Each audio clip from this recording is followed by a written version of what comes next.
내가 사람의 방언과 천사의 말을 할지라도 사랑이 없으면 소리가 나는 구리와 울리는 꽹과리가 되고, 내가 예언하는 능력이 있어 모든 비밀과 모든 지식을 알고 또 산을 옮길 만한 모든 믿음이 있을지라도 사랑이 없으면 내가 아무것도 아니요. 내가 내게 있는 모든 것으로 구제하고 또 내 몸을 불사르게 내줄지라도 사랑이 없으면 내게 아무 유익이 없느니라. 사랑은 오래 참고 사랑은 온유하며 시기하지 아니하며 사랑은 자랑하지 아니하며 교만하지 아니하며 무례히 행하지 아니하며 자기의 유익을 구하지 아니하며 성내지 아니하며 악한 것을 생각하지 아니하며 불의를 기뻐하지 아니하며 진리와 함께 기뻐하고 모든 것을 참으며 모든 것을 믿으며 모든 것을 바라며 모든 것을 견디느니라. 아멘.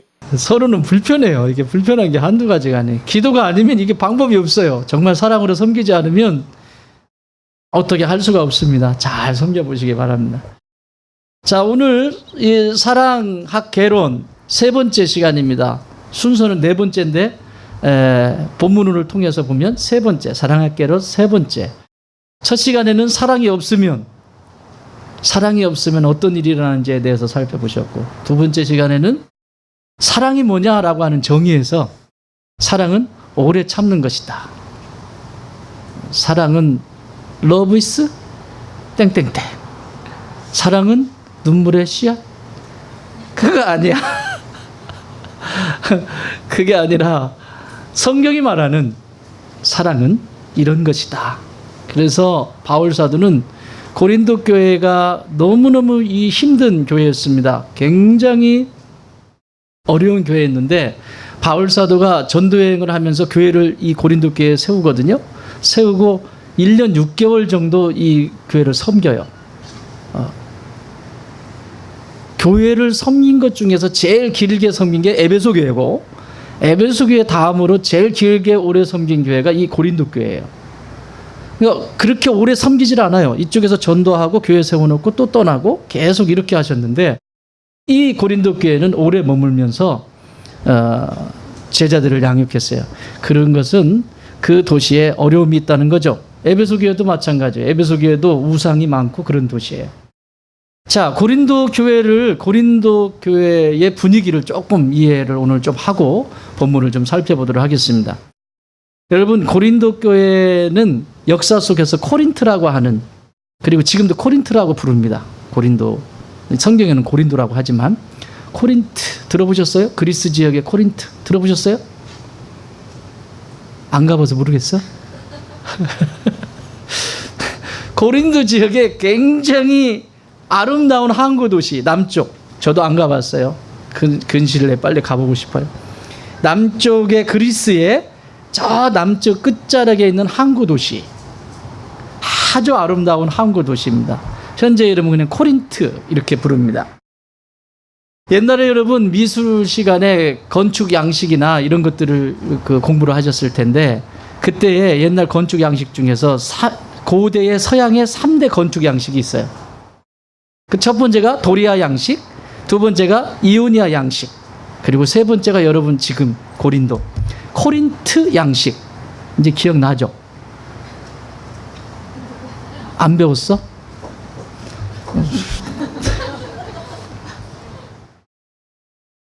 공부를 안 해. 이 코린트 양식이라고 하는 이 고린도 지역의 건축 양식이 고대의 3대 건축 양식 중에 하나예요. 그러면 이 도시가 얼마나 풍요로웠는지 알겠죠. 그러니까 이 도시 속에서 사는 사람들이 엄청난 경제와 문화와 예술과 그리고 바닷가입니다. 해상 교역이 이루어지는 곳이에요. 우리나라 해상 교역이 이루어지는 데가 주로 어디서 이루어지죠? 돌아와요? 예, 여기 부산 아가씨 있잖아요. 여기 부산 아가씨. 부산항에. 예, 여러분, 외래의 문물들이 부산항으로 많이 들어왔어요. 가라오케. 예, 서울서 시작된 게 아니에요. 부산에서 시작됐어요. 그 지역에 뱃사람들이 많기 때문에 그 문화가, 외래의 문화가 거기에 다 들어와요. 근데 이 당시에도 똑같습니다. 다양한 문화, 또 다양한 종교, 이런 것들이 만연하게 되고, 또 물질적으로는 부유하고, 또 이 부유해지니까 어떤 일이 일어나요? 우상 숭배를 하게 되고, 자기에게 더 자기만을 위해서.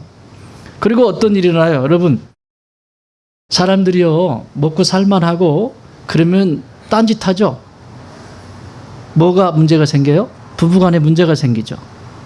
허리띠 졸라매고 열심히 살 때는 그래 조금만 더 노력하자 그랬는데 그때는 앞만 보고 달렸잖아요. 근데 배가 좀 불러 기름이 쫙 끼어. 기름이 딱 끼니까 이제 자기 아내보다 자기 남편보다 괜찮은 사람들이 주변에 보이기 시작하네. 이게 돈이 생기면 그래. 넉넉한. 조심하세요 여러분. 지금 그지인 것을 축복으로 여기세요. 예. 그래서 길러야 돼요. 이걸 키울 수 있는 힘이 있어야 돼요. 어려울 때. 내가 지금 어려울 때 후에도 문제가 되지 않을 정도로 지금 단단히 세우셔야 돼요. 근데 이 시대, 이 고린도 교회도 이런 문제가 생겨요. 여러분, 당시에 이 고린도의 인구가 50만이었답니다. 그럼 지금도 50만이면 엄청난 큰 도시죠? 그런데 50만, 이 옛날에 2000년 전에 50만이면 어마어마한 도시입니다.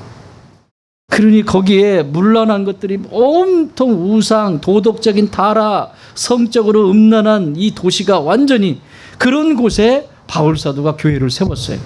근데 그 당시에 이 고린 그 사람들이 허랑방탕하고 그리고 그 창녀촌에 가고 이러는 사람들을 볼 때마다 사람들이 하는 입버릇처럼 하는 말이 있었어요. 그 말이 뭐냐면 너 고린도 사람들처럼 사는구나. 주변에 있는 도시에서 너 고린도 사람들처럼 사는구나. 이게 욕이에요. 그 정도로 타락한 도시예요. 이걸 남봉꾼이라고 그러죠. 남봉꾼. 이렇게 타락한 도시 속에 바울이 교회를 세운 거예요. 1년 6개월 동안 양육했어요. 그리고 떠났어요. 떠났는데 그만 고린도 교회에도 이것이 물들기 시작한 거예요.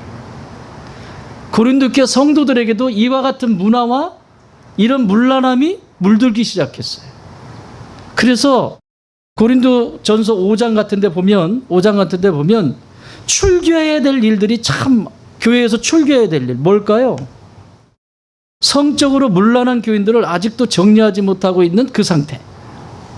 여러분, 이런 얘기 주일에 얘기하면 오늘날 교인들이 교회 나올까요? 안 나올까요? 안 나와요. 내가 다닐 교회가 그 교회밖에 없냐? 교회가 한두 개냐? 예, 가세요. 거지입니다. 거지.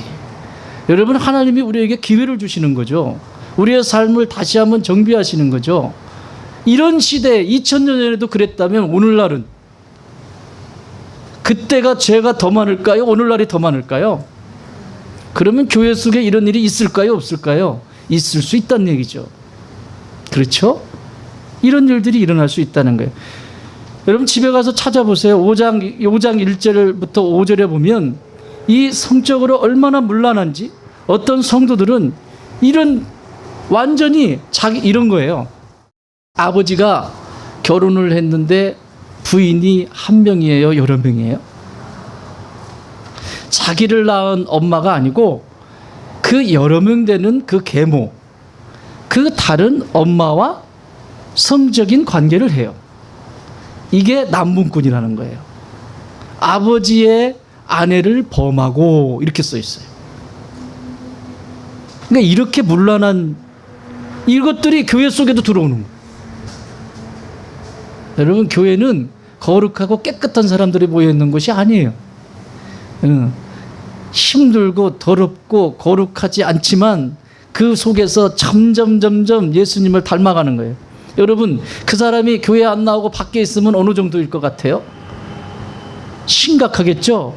여러분 보고 누가 뭐라고 하면 너는 교회 다니는 것이 그러냐? 그러면 꼭 얘기해 주세요. 내가 교회 다니니까 너 산 줄 알아.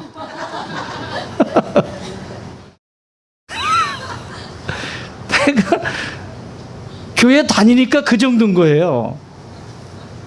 내가 교회까지 안 다녔다. 정말 난리 났죠. 우리 집안은 쑥대밭이 됐을 거예요. 그 감사함을 몰라요. 5장에서는 그런 얘기가 나오고 6장으로 가면 6장 15절에서 20절에 보면 몇몇 성도들은 계속해서 이 주변의 영향을 받아가지고 그 자신의 욕정을 참지 못해서 사창가에 가서 성관계를 해요. 그것을 교인들 가운데도 있단 말이죠. 이 이야기를 성경은 그대로 기록하고 있어요. 이런 상황 속에서 바울은 사랑이 뭔지를 가르치고 싶었던 거죠. 또 심지어는 이런 사람들이 있는가 하면 반대로 정말 지긋지긋하고 힘들다. 그래서 나는 결혼도 하지 않을 거야. 그리고 남성과 여성이 관계하는 것은 이건 더러운 일이야. 그래서 금욕주의자들이 나옵니다. 여러분, 성이라고 하는 것은 하나님께서 부부에게만 주신 아름다운 선물입니다. 그것을 통해서 하나님은 하나님의 사랑을 알아가도록 그곳에 숨겨두셨어요. 너무너무 소중한 거예요. 근데 마귀는 이것을 활용해서 사람들을 완전히 영혼을 후리죠.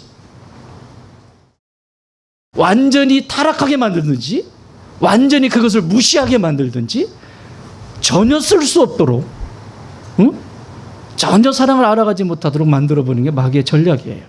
자, 이런 교회에 바울 사도가 사랑이라고 하는 말을 거론합니다. 여러분에게 질문합니다. 여러분 오늘 여러분은 왜 사십니까? 왜 사십니까? 그리고 무엇을 붙들고 사십니까? 여러분, 뭘 붙들고 있느냐는 이건 미래를 결정해요. 내 스케줄표를 보면 내가 뭐를 위해서 사는지 알고요. 여러분 재정을 통장의 재정을 어디에 쓰고 있는지 보면 내가 어떻게 사는지가 딱 나와요. 나는 왜 사는가? 나는 무엇에 붙들려서 사는가?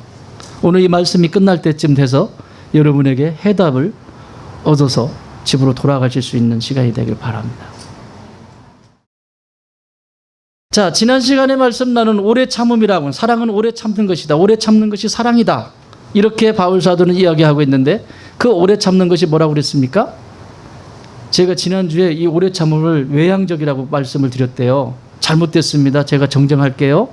외향적인 게 아니라 내적인 것입니다. 내향적인 것이고 온유가 외향적인 것입니다. 정정해 주세요.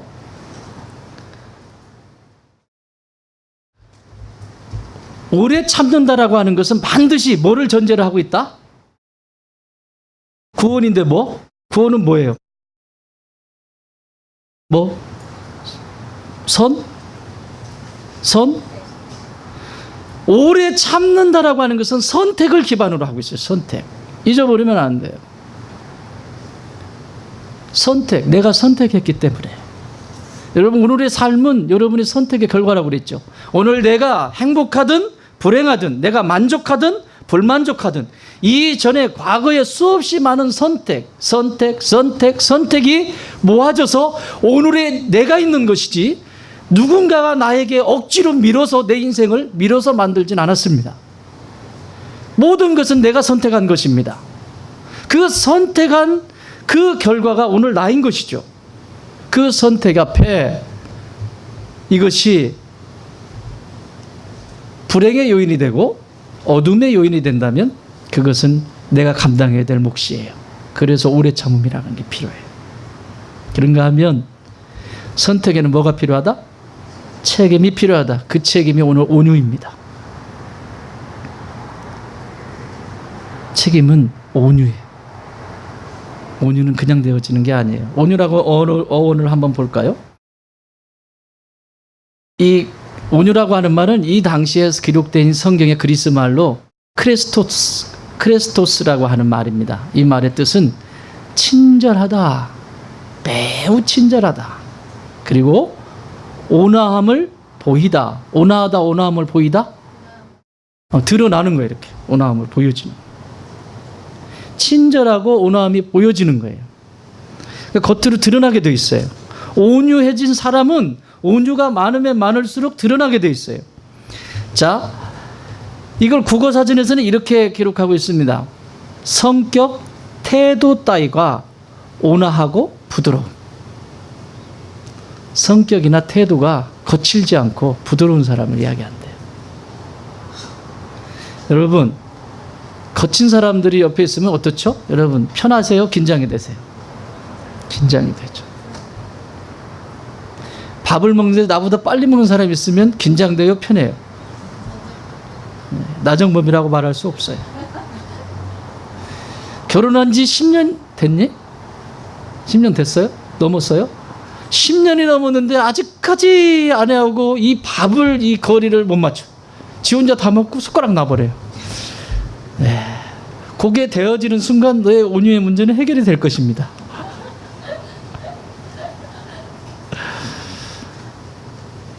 그거 하나 딱딱 못 맞춰가지고. 저희 집에도 있습니다.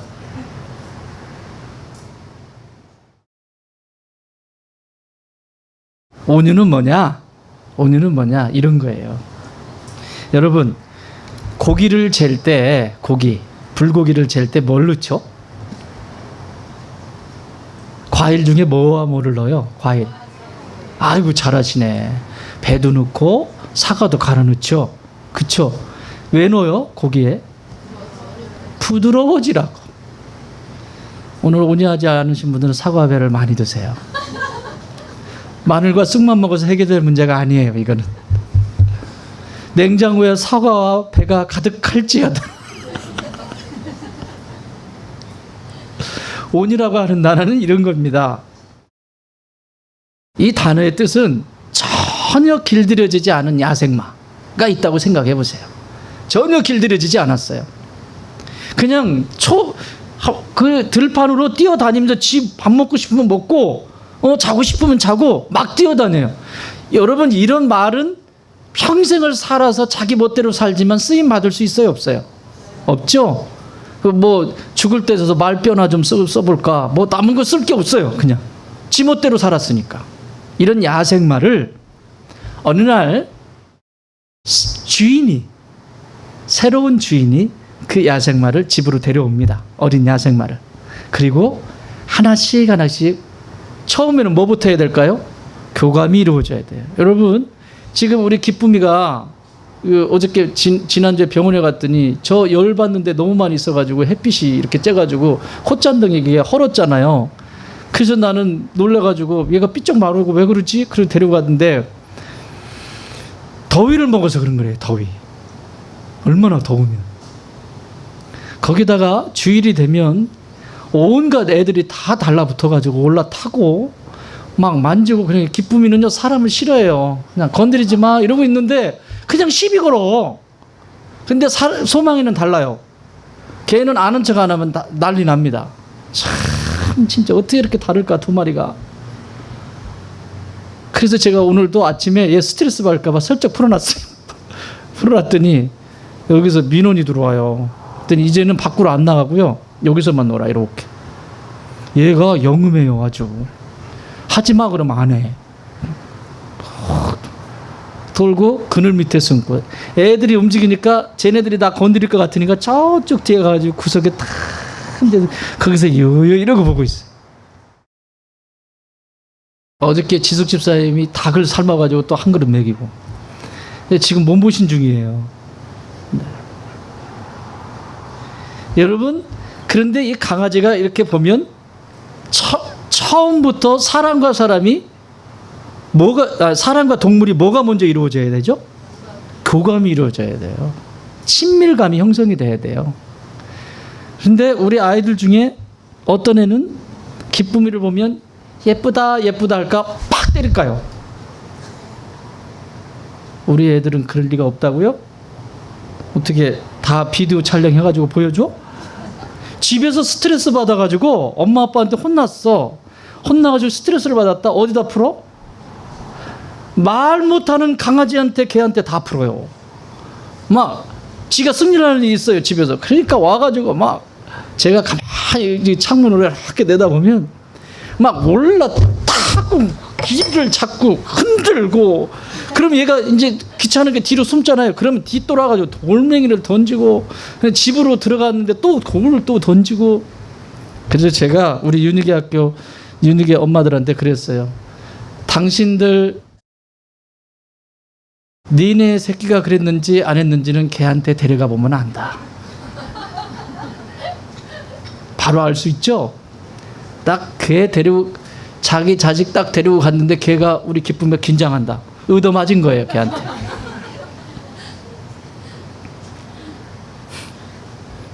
해봤는가 모르겠어요. 한두 놈이야지. 교감이 이루어져야 됩니다. 여러분, 야생마가 있으면 이 야생마의 교감이 이루어져야 돼요. 그러니까 주인과 새 주인을 만났을 때 교감이 이루어지는 거예요. 그게 사랑이야. 그게 됐을 때 이제 훈련이 되어지는 거예요. 여러분, 이게 온유라고 하는 단어예요. 온유라고 하는 단어는 오랜 시간 그렇게 끊임없이 교감이 이루어지고, 그리고 오랜 시간 동안 길들여져 가는 것을 온유라고 말합니다. 길들여져 가는 거예요. 그래서 이 야생마는 길들여져서 수레를 끄는 일꾼으로 쓰임받기도 하고, 또 장군과 함께 전쟁터에 나가는 군마가 되기도 하고, 또 임금님을 태우고 가는 가마를 끌고 가는, 임금님을 가마를 끌고 가나? 아니지. 임금님이 타고 가는 어마가 되기도 하고. 근데 그 야생마로 살았으면요, 그냥 먹다 가는 거예요, 그냥. 사랑하는 여러분, 이게 온유예요. 사랑이라고 하는 것은 혼자 할 수 있는 게 아니에요. 따라합시다. 사랑은 혼자 할 수 있는 것이 아니다. 혼자 스스로 나는 사랑해, 그러면 그건 사랑이 성립이 안 되게 돼 있어요. 온유라고 하는 것은 오래 참으면 혼자도 돼요. 그냥 그와 상관없이 그럴 수 있는데, 온유라고 하는 것은 반드시 둘 이상이어야 돼요. 둘 이상일 때 온유라고 하는 사랑이 성립이 되게 돼 있어요. 사랑은 혼자 하는 것이 아니에요. 반드시 둘 이상이 돼야 돼요. 여러분, 하나님이 사랑이시라고 할 때에도 하나님은 나와 사랑을 나누고 싶으셨던 거죠. 그래서 그 안에서 이 사랑을 배워가게 하신 거죠, 서로. 사랑이라고 하는 단어는 반드시 둘 이상이어야 된다. 그러므로 온유는 수없이 많은 인생의 과정을 거쳐서 완성이 되어져 가는 사랑을 이야기합니다. 우리 여기 신혼부부가 일주일 살아보니까 어때요? 살만해? 불편하지? 안 불편해. 아직 콩깍지가 아직 안 벗겨졌구나. 이제 조금 지나면 이제 불편해진 것들이 나타나게 돼 있어요. 근데 이 친구들은 성품이 워낙 좋아가지고요. 내가 이 양가 부모님을 다 보고 왔잖아요. 뵙고 왔는데 참 니네는 진짜 잘 만났다. 진짜. 저기 그냥 여기 장로님 되고 권사님 되라 갈 생각하지 말고, 장로님 아무면 안 하네 이것들이. 참 너무 좋으세요, 부모님들이.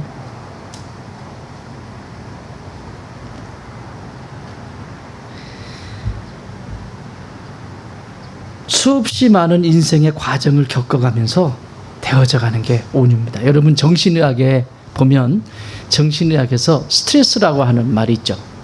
여러분, 오늘 스트레스 받으셨어요? 날씨가 더우니까 약간의 스트레스가 받죠. 그렇죠? 근데 여러분, 스트레스도 디스트레스와 유스트레스가 있어요.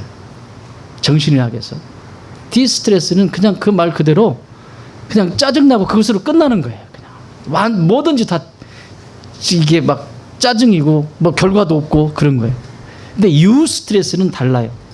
사람이 살아가면서 약간의 스트레스를 받는 것은 유익하다는 거죠.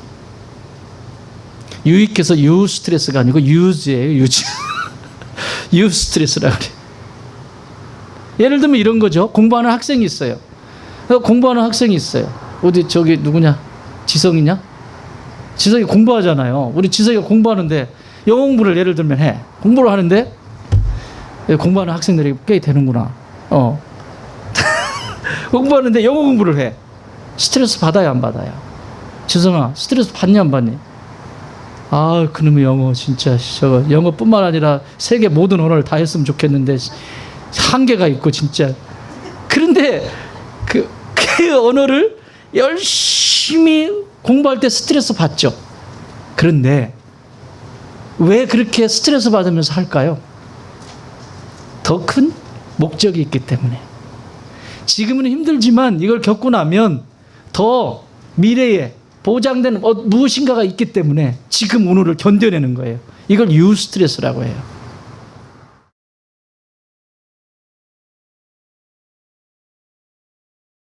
공부하는 것도 마찬가지고 운동하는 것도 마찬가지죠.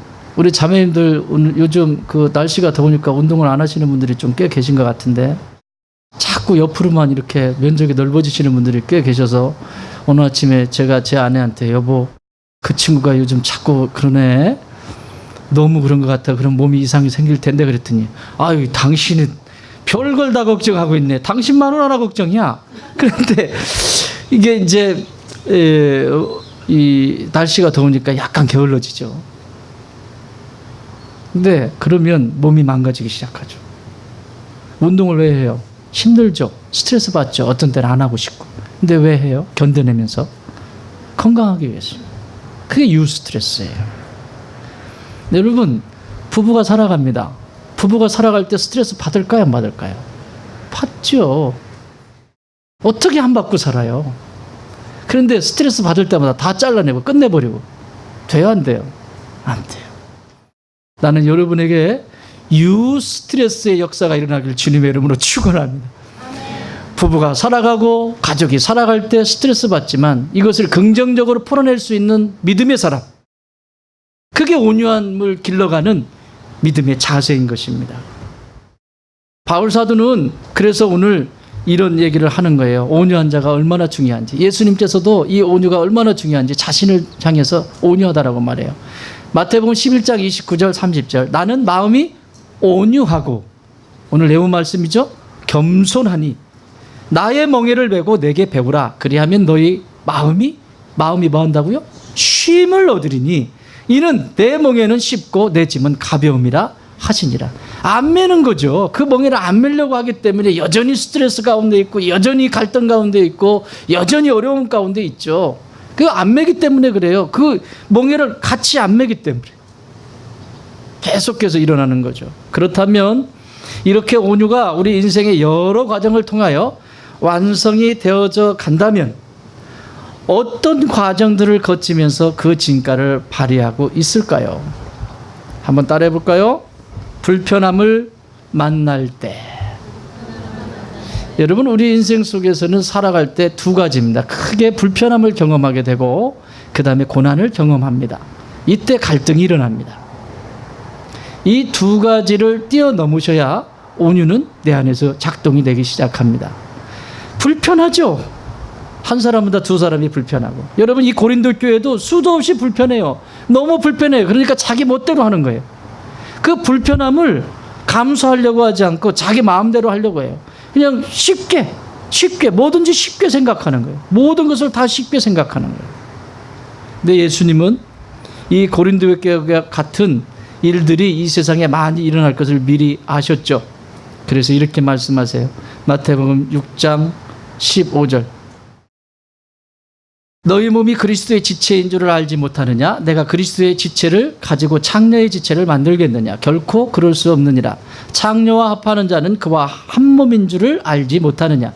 일러스되 둘이 한 육체가 된다 하셨나니 주와 합하는 자는 한 영이니라. 음행을 피하라. 사람이 범하는 죄마다 몸 밖에 있거니와 음행하는 자는 자기 몸의 죄를 범하느니라. 미리 지금 말씀하셨어요.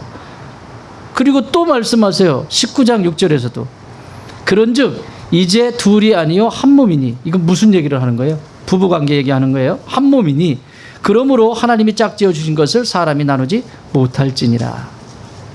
여러분 우리에게 이런 말씀들을 하시는 것은 하나님께서 하나님의 사랑을 이성관계 속에 숨겨놓으셨어요. 우리는 이후에 하나님 나라 가면 이성이 사라져요. 그런데 이 땅을 살아가면서 남자와 여자라고 하는 이성의 관계를 통해서 사랑이 뭔지를 알아가게 하셨어요.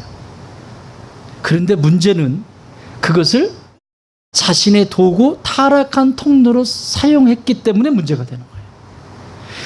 너와 나의 사랑 사이에 하나님이 빠져버려요. 죄 짓는 일에 그것이 사용된다고요.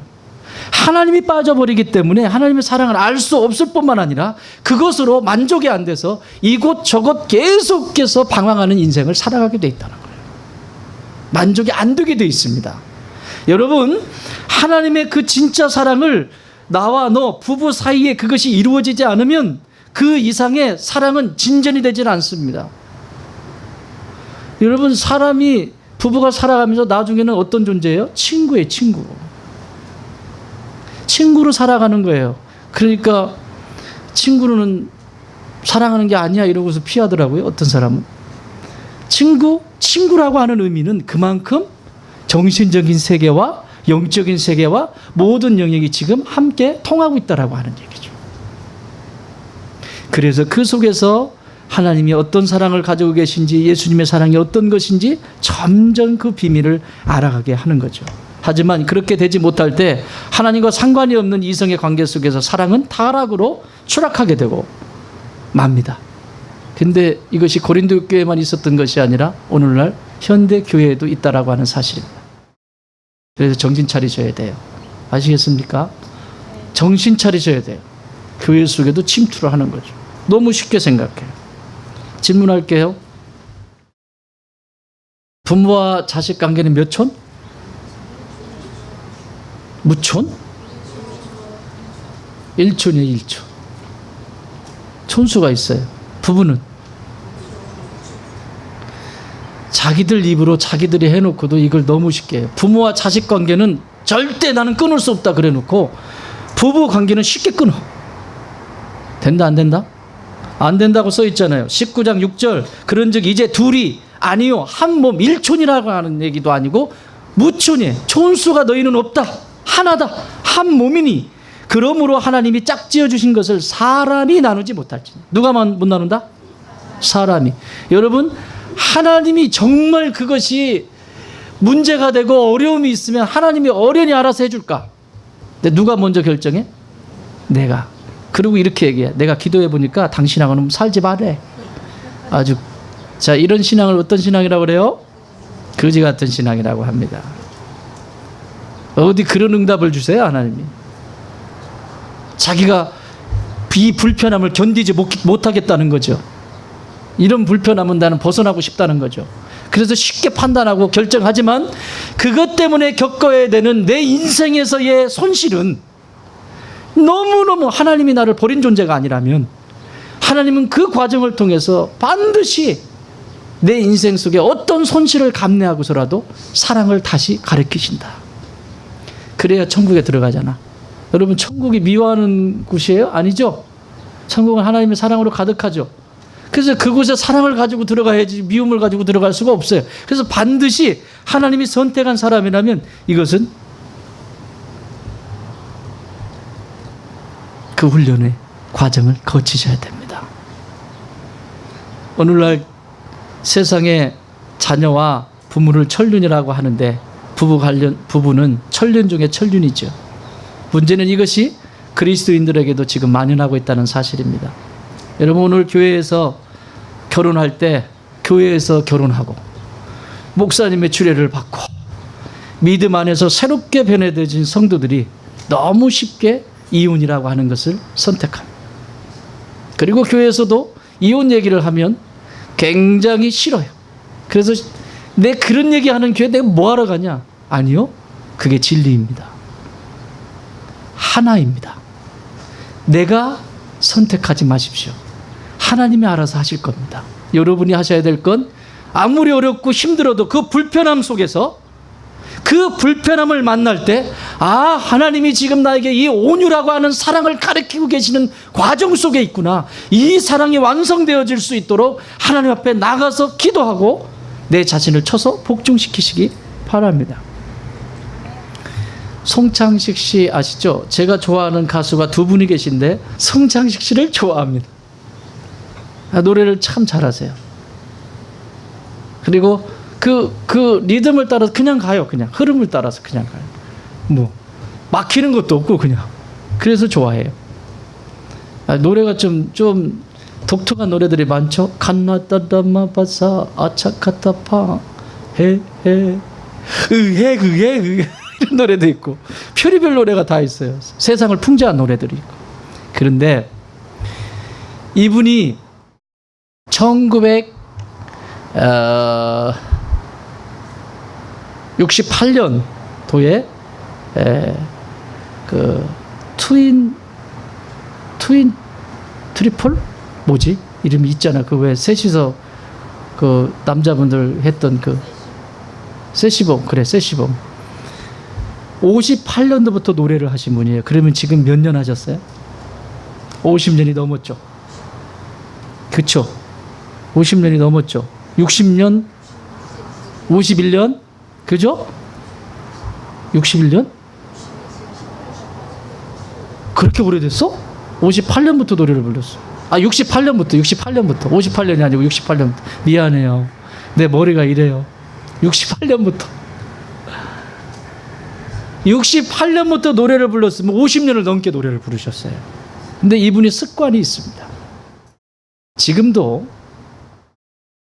길을 갈 때든지 음식을 먹을 때든지 어느 곳에 있든지 틈만 나면 하는 습관이 있어요. 뭘 것 같습니까?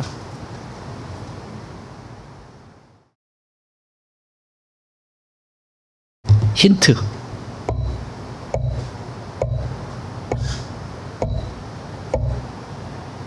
이렇게 힌트를 줬는데 모르냐? 박자 연습을 한대요. 어디 기다리다가 잡지에서 봤어요. 프로 중에 프로죠. 이분이 뭐 박자 연습을 할 필요가 뭐 있어요. 50년을 넘게 하셨는데 그냥 척하면 척이지. 그런데 지금까지도 이분은 돌아가실 때도 이거 할 것 같아. 그만큼 노래를 사랑하는 거고 음악을 사랑하는 거죠. 여기에 드럼이 있습니다. 이 드럼은 이 모든 악기에 박자를 얘가 맞춰줍니다. 그런데 정예슬 자매가 어느 날 승질 난다고 맛이 가가지고 저 박자를 자기 멋대로 막 쳐요. 그러면 여기 혼란되고 혼란스러워요. 다 혼란스러워.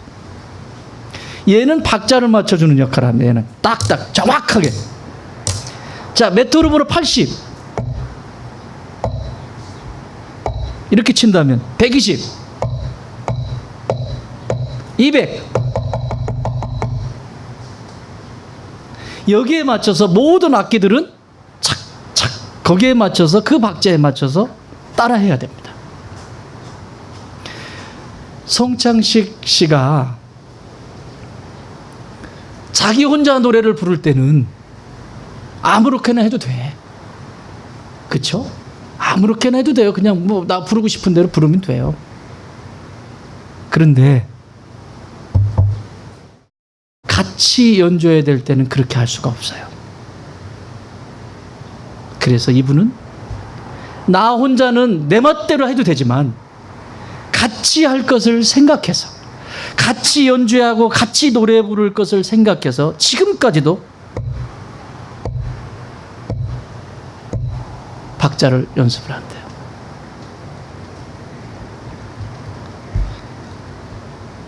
여러분 예수쟁이들 아니에요?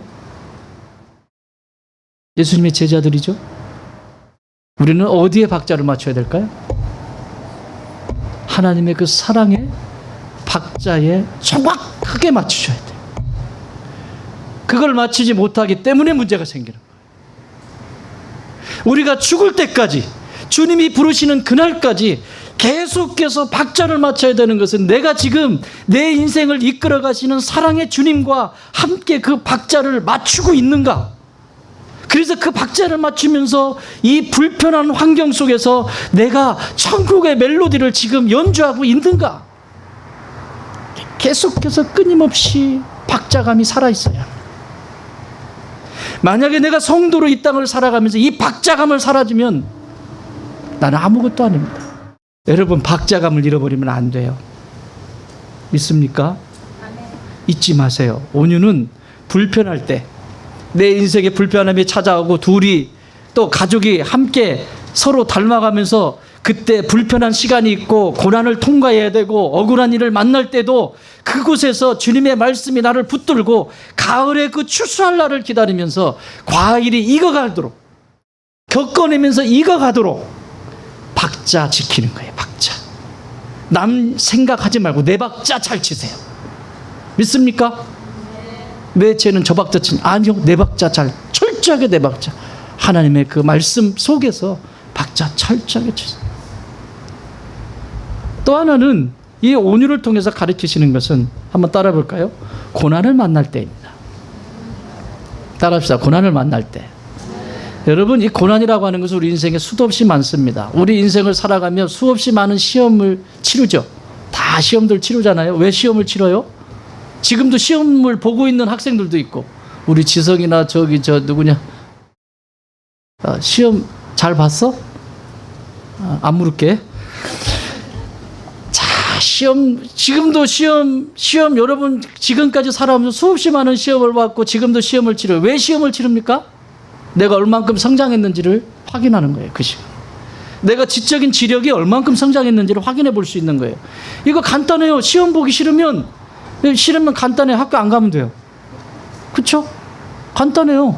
안 가면 돼. 나 학교 안 다닐래. 그러면 시험 안 봐도 돼요. 그러나 학교를 다닌다면 시험은 치러야 돼요. 여러분, 인생의 학교도 똑같습니다. 인생의 학교도 반드시 시험을 치릅니다. 고난이라고 하는 게 찾아옵니다. 이게 고난이 시험이에요. 그러나 내가 이 인생의 학교에 살고 있다면 반드시 시험을 치러야 돼요. 그런데 그 고비마다 이 고난이라고 하는 것이 우리의 시험인데, 이 시험을 만날 때마다 중요한 건 하나님이 우리와 함께하고 계시다는 사실입니다. 느헤미야가 그 어려움 속에 있을 때 느헤미야 9장 9절에 보면 이렇게 말씀합니다. 주께서 우리 조상들이 애굽에서 고난받는 것을 감찰하시며 홍해에서 그들의 부르짖음을 들으시고,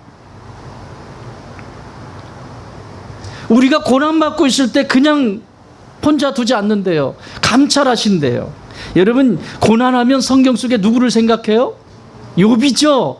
여러분, 욥이라고 하는 사람은 아무 잘못도 한 것이 없어요. 그런데 이 욥이라고 하는 사람에게 이 온유라고 하는 사랑을 가리키기 위해서 하나님은 고난을 허락하세요. 그 고난이 찾아오는데 하루아침에 멀쩡한 날에 태풍이 불더니 재산 다 날아가 버리고 거기서 즐기던 이 아들, 7명의 아들, 딸, 셋 전부 죽어나갑니다. 여러분, 이보다 더 큰 고난이 어디 있어요? 싹 흔적도 없이 재산이며 자녀 다. 그리고 나서 그것으로 끝나지 않아요. 몸에 욕창이 납니다. 재산 다 탕진은 아니죠. 재산이 다 끝나버렸죠. 그때의 재산은 동물들이었거든요. 그 가축들 전부 다 쓸려 내려갔다고요. 없는 거예요. 빈털터리가 된 거예요. 욥은 아브라함 시대의 사람입니다. 그런데 더 중요한 건 그 어려움 속에 있을 때 옆에 누가 남았죠 지금? 여러분, 자매님들 잘하세요. 자매님들 잘 들으세요. 잘 들으세요. 남편이 힘들고 어려울 때 내가 어떤 몫을 감당해야 되는지 욕창이 나고 힘들어요. 재산도 없어요. 아무것도 볼 게 없어. 이 남자한테는 진짜 거지가 된 거예요. 하루아침에. 어제까지만 그렇게 동방에 이 사람만큼 부자가 없었는데, 어마어마한 부자였는데 하루아침에 아무것도 없는 존재가 돼버렸어요. 그때 욥의 안에 이름도 안 나옵니다. 이름 안 나온 게 다행이에요. 거기 뭐 순이 이렇게 나왔으면 굉장히 어려울 텐데 욥의 안에 이름 안 나와요. 어떻게 하죠, 아내가? 그 몸이 아픈 이 욥을 저주해. 이 고난 가운데 있는 이 욥을 저주하고, 네가 믿는 하나님을 저주하고, 그 하나님 버려라. 나도 너를 버릴 거다. 여러분, 이게 오늘날 이런 일이 얼마나 많이 일어나는 줄 아십니까? 이 세상 가운데 자기가 도움이 있고 필요할 때는 부부가 살아가면서 해 이러다가 뭔가 내가 원하는 것이 채워지지 않고 내가 원하는 어떤 것이 되어지지 않으면 저주해라. 그리고 내가 너하고 살 이유가 없다. 그리고 요즘 또 현대사회는 또 같이 벌잖아요. 그러니까 이게, 야, 내가 너보다 더 번다. 더 벌어. 벌면 내가 너보다 더 벌지 적게 벌지는 않는다. 이놈의 돈이 기준이 됐어요. 그래서 무시해요. 질서가 무너졌어요. 가정 속에 질서가 무너졌어요. 머리인 남편들의 그 자리가 무너졌고, 아내는 그 속에서 남편을 위해서 기도하라고 그랬는데 기도하지 않고, 남편은 아내를 목숨 다 바쳐서 지켜내라고 그랬고, 아내는 남편에게 복종하라고 그랬는데 그 질서가 다 끊어져 버렸어요. 자, 이런 집안을 뭐라 그러죠? 아유, 잘하시네요.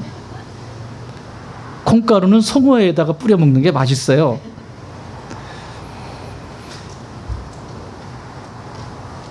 저주하고 떠나버렸습니다.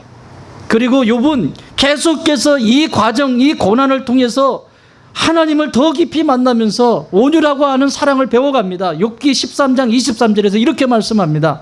나의 죄악이, 욥의 기도예요. 나의 죄악이 얼마나 많으니까. 사실은 찾아볼래도 없는데 하나님께 묻는 거예요. 나의 죄악이 얼마나 많으니까 나의 허물과 죄를 나에게 알게 하여 주십시오. 누구에게서 찾아요 지금? 나를 버리고 저주한 저 아내에게 찾으십시오라고 말하지 않습니다. 이 어려움 속에서 욥은 나의 허물과 죄를 내가 알게 하여 주십시오 이렇게 얘기해요. 오히려 고난 속에서 배우자가 떠나버린 배우자를 탓하지 않고 있어요. 오히려 자신의 죄악을 알게 해달라고 기도하고 있어요. 그리고 그는 이러한 고난 가운데서 온유라고 하는 이 사랑을 배워가며 자신의 미래에 대해 이렇게 선포합니다. 욥기 23장 10절. 그러나 내가 가는 길, 이 길을 그가 하시나니 그가 나를 단련하신 후에는, 뭐 하신 후에는? 이 고난 속에서 단련하신 후에는 내가 순금같이 되어 나오리라. 할렐루야. 순금은 그냥 나오는 게 아닙니다. 신앙은 어려울 때 빛이 나는 거예요. 내가 예수를 믿는 신앙은, 믿음의 사람은 고난이 찾아오고 어려움이 찾아올 때 더 빛을 발하게 되어 있습니다. 어려움이 찾아올 때 빛이 나지 않는다고 하는 것은 가짜 신앙입니다. 내 야망, 내 욕심을 채우기 위해서 믿음이 있는 척하면서 살아가는 것이죠. 이것이 사랑의 원료가 되는 온유의 과정 속에서 있는 믿음의 사랑의 고백입니다. 그가 이 고난을 다 통과하고 나서 온유를 배우고 난 후에 하나님께서 욥에게 엄청난 이전보다 배나 더 큰 축복을 내려주세요. 욥기는 42장까지 기록되어 있습니다. 42장 12절에 이렇게 기록되어 있습니다. 여호와께서 욥의 말년에 욥에게 처음보다 더 복을 주시니 그가 양 14,000, 꼭 곱하기 2예요. 앞하고 1장하고 마지막 장을 한번 비교해 보세요. 자녀는 똑같아요. 자녀는 아들 7, 딸 3 이렇게 다시 주세요. 아내를 맞이하게 되고. 그래서 다시 주시는데 소유는, 재산은 곱하기 2예요. 이전보다 하셨으니 양 14,000이요. 그럼 앞에는 뭐라고 되어 있을까요? 7,000이에요. 낙타 6,000이요. 앞에는 3,000이겠죠? 소 1,000결이요. 500. 암낙이 1,000, 500. 저쪽에는 앞에는. 이렇게 축복하셨어요.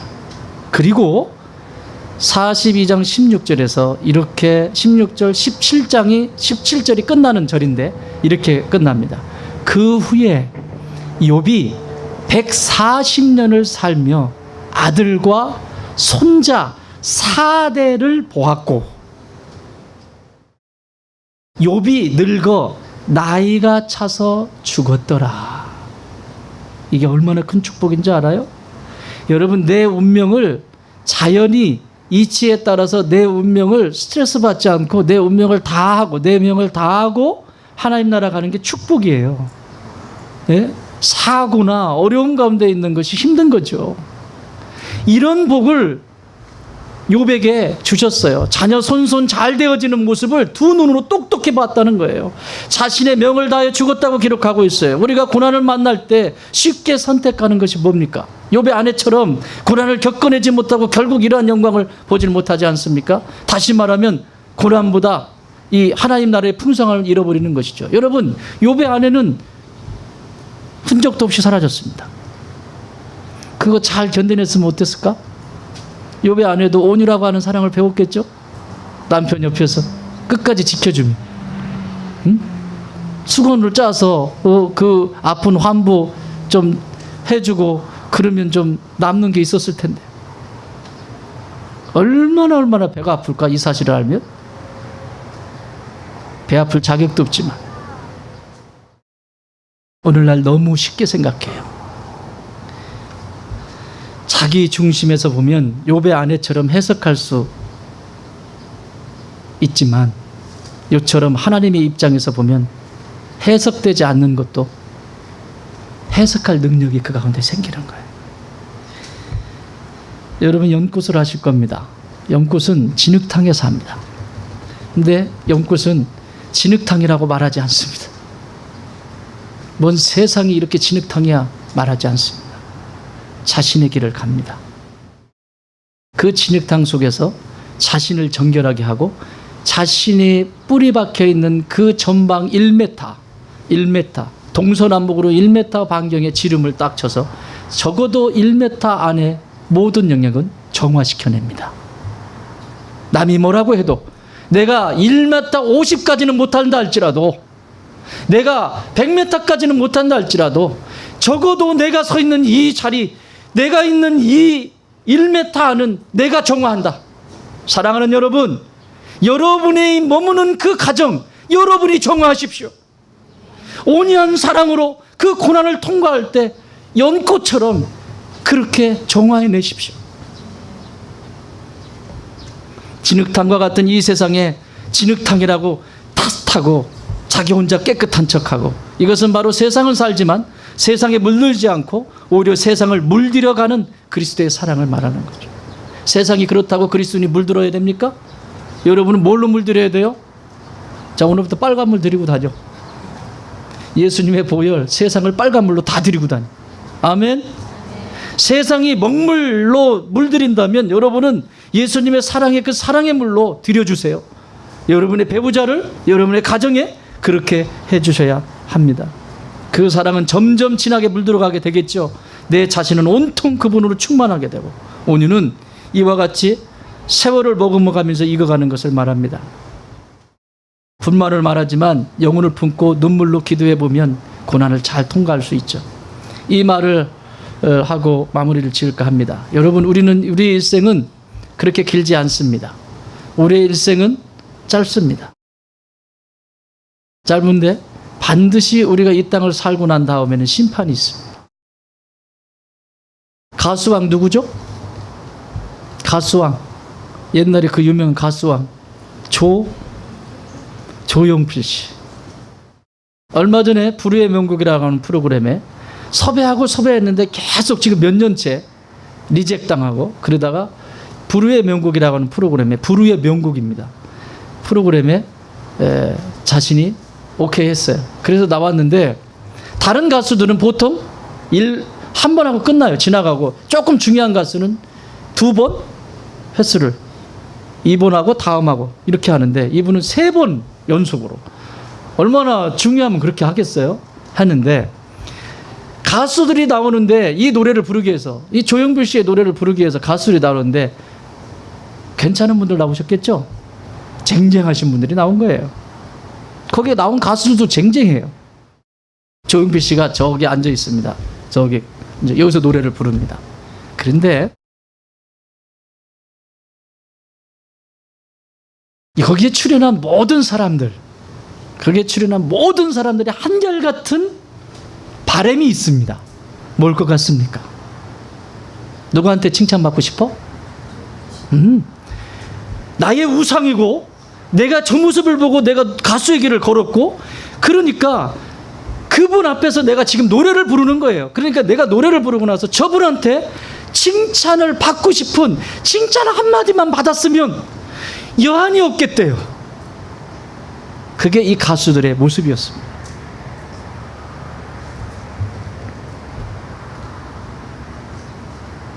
그게 뭐라고?